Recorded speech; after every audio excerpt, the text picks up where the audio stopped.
We need to have a serious conversation about the latest update from OpenAI because this isn't just another feature drop like voice mode or image generation. This is the one that makes people uncomfortable. This is the one that makes you pause and ask, wait, do I really trust this company? I'm talking, of course, about the launch of the dedicated health workspace within ChatGPT.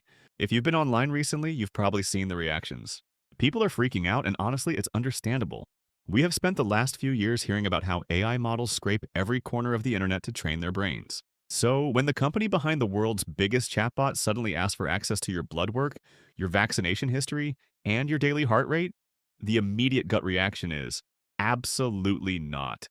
But here's the thing, if we look past the knee jerk reaction and actually analyze what they built, it might be the most useful thing they've ever done.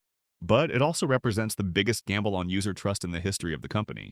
To understand why this exists, we have to look at the mess that is modern healthcare. Right now, your health data is fragmented into a dozen different silos. Think about it. Your daily activity steps are locked in Apple Health or Google Fit. Your diet tracking is probably in MyFitnessPal. Your actual medical records, the important stuff like blood panels or MRI results, are stuck in some clunky hospital portal that you forgot the password to 3 years ago. And if you have a specialist, their records don't talk to your primary care doctor's records. It's a nightmare. We have all this data, but no way to connect the dots. This is exactly what the new health workspace is trying to solve. By partnering with a healthcare infrastructure company called BeWell, OpenAI is trying to turn ChatGPT into a central nervous system for your body. The idea is that you grant it permission to read all these different sources. It pulls your steps, it logs into your hospital portal with your permission to read that PDF of your lab results, and it looks at your diet logs. Suddenly, you aren't just chatting with a bot. You're chatting with an entity that actually knows your context. Now, let's address the elephant in the room, privacy. This is where the video by AI revolution highlights some really critical details that OpenAI is aggressively marketing. They anticipated the backlash. They knew that if people thought their colonoscopy results were going to be used to train GPT-5, nobody would touch this feature. So they built this workspace as a completely distinct compartment. Here's what that means technically. First, it has a separate memory system. The stuff you talk about in the health workspace doesn't bleed over into your coding questions or your creative writing prompts. Second, it requires separate multi-factor authentication. You can't just stumble into it, there are guardrails. And third, and this is the big one, OpenAI has explicitly stated that health data is not used to train their foundation models. They are trying to frame this as a vault. You hold the keys. You can disconnect a data source, like removing your Apple Health access, and the system is designed to immediately revoke that access. They are banking everything on the idea that they can convince you that this is a private tool, not a data mining operation. So, assuming you trust the security, which is a big if, what is the actual payoff? Why take the risk? The value proposition here is moving from WebMD anxiety to clinical strategy. We've all been there. You get a weird symptom, you Google it, and 5 minutes later, you're convinced you're dying. The health workspace is designed to act as a translator.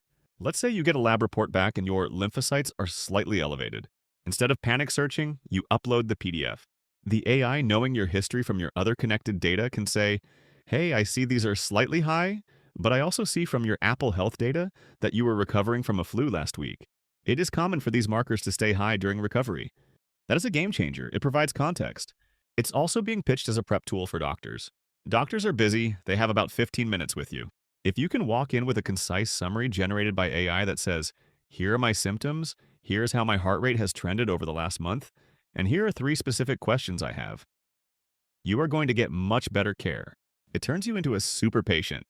Ultimately, this rollout is fascinating because of where it isn't happening. It's rolling out to Plus and Pro users in the US, but it is notably absent from the UK and Europe right now. From assistant to virtual employee. While the health update is officially here and making headlines, there is something much quieter and potentially much more disruptive happening in the background. If part 1 was about OpenAI entering your personal life, part 2 is about them entering your office. We need to talk about the shift from co-pilots to agents. Up until now, the narrative around AI in the workplace has been very safe. It's been branded as a co-pilot, something that sits next to you. It helps you draft that email, it helps you debug that code, but you are still the pilot. You are in the chair. However, recent reports claim that OpenAI is preparing to flip that dynamic. There's been a lot of buzz online about a rumored data collection initiative involving a partnership with a company called Handshake AI. According to these reports, OpenAI isn't just scraping the web for more text. They are allegedly hiring human contractors to perform end-to-end office work. We aren't talking about write me a poem prompts anymore. We are talking about complex, multi-step workflows. Rumors suggest the data collection involves task requests, like a manager giving instructions, and task deliverables, the final polished output, whether that's a functional spreadsheet, a slide deck, or a researched report. Why does this matter? Because it signals that the next version of GPT isn't being trained to chat with you. It's being trained to replace the tasks you do. If the co-pilot era was about making you 10% faster, the agent era is about autonomy. It's been said that the goal is to create a system capable of handling multi-hour tasks without human intervention. Imagine telling an AI, plan a travel itinerary for the team, book the flights under this budget and add it to everyone's calendar, and then walking away for 3 hours while it actually does it. This is the concept of the virtual worker. When you look at the types of data they are reportedly collecting, administrative tasks, data entry, junior level coding, and basic content creation, you start to see exactly which jobs are in the crosshairs. The analysis suggests that we are moving toward a world where the AI acts less like a tool and more like a remote intern. This brings us to the uncomfortable economic reality. If these reports hold true, the value of execution is about to plummet.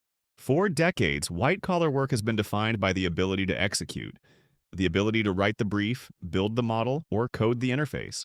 But if an AI agent can be trained on millions of hours of real-world office tasks, execution becomes a commodity. The video analysis points out a critical distinction for the future of work: the divide between strategy and execution. In this new world, the safe jobs are the ones heavily reliant on soft skills: negotiation, leadership, complex problem solving, and managing human relationships. The threatened jobs are the ones that are purely transactional. If your job involves taking data from pile A and moving it to pile B, or taking a set of instructions and producing a standard document, an agent is coming for that workflow. This isn't necessarily about mass unemployment, but it is about a massive shift in what we value. We might be heading toward a workplace where one human manager oversees a team of 10 AI agents, doing the work that used to require a department of 5 people. But here's the catch. For an AI to truly act as an agent, to handle a 3-hour task without crashing or hallucinating, it needs more than just good training data. It needs to be able to think. It needs to be able to reason, plan, and self-correct when things go wrong. And that leads us to the final piece of the puzzle. Because while OpenAI is building the Health Hub and training the agents, they've also reportedly just cracked the code on a benchmark that measures true reasoning. Part 3. The Holy Grail of Intelligence. If the health update is about our bodies and the agent update is about our jobs, this final story is about the one thing that separates humans from machines: the ability to think. We have to talk about the rumor that is setting the AI research world on fire right now. For years, skeptics have said, sure, ChatGPT can write a poem or pass a medical exam, but it's just memorizing. It's just predicting the next word. It doesn't actually understand anything.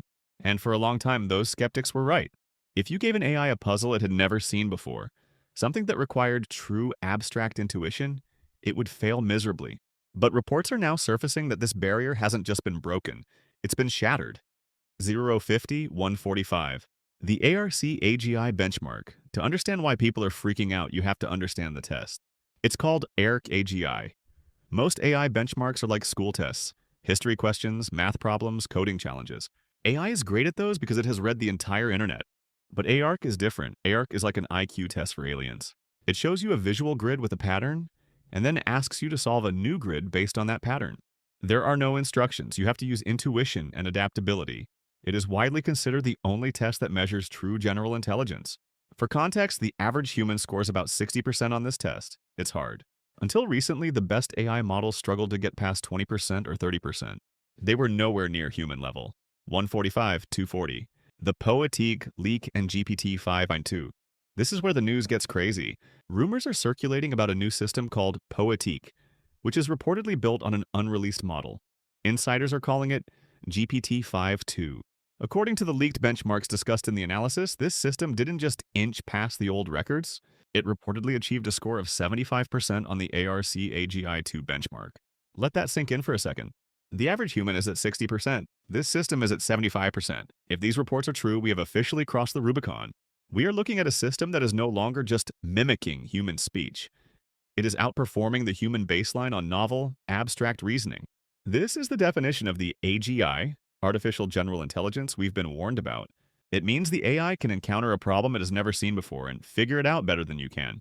240, 330. It's not a bigger brain, it's a better process. But here's the twist that makes this story so important for everyone watching. The breakthrough didn't come from just making the computer chip bigger or feeding it more data. The analysis highlights that the secret sauce here is system design. They aren't just asking the AI for an answer.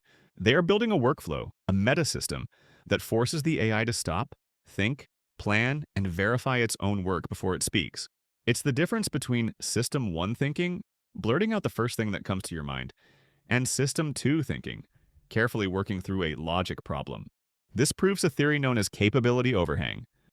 The theory states that our current AI models are already super geniuses, but we are too dumb to know how to ask them the right questions. We've been using a Ferrari to deliver pizza. Now that engineers are figuring out how to unlock this System 2 reasoning, we are seeing massive jumps in intelligence without even needing a new model. 330, 415. The final verdict. So let's zoom out and look at the full picture of what OpenAI just dropped on us. In 1 week, we have ChatGPT Health, a system that wants to centralize and analyze your biological data.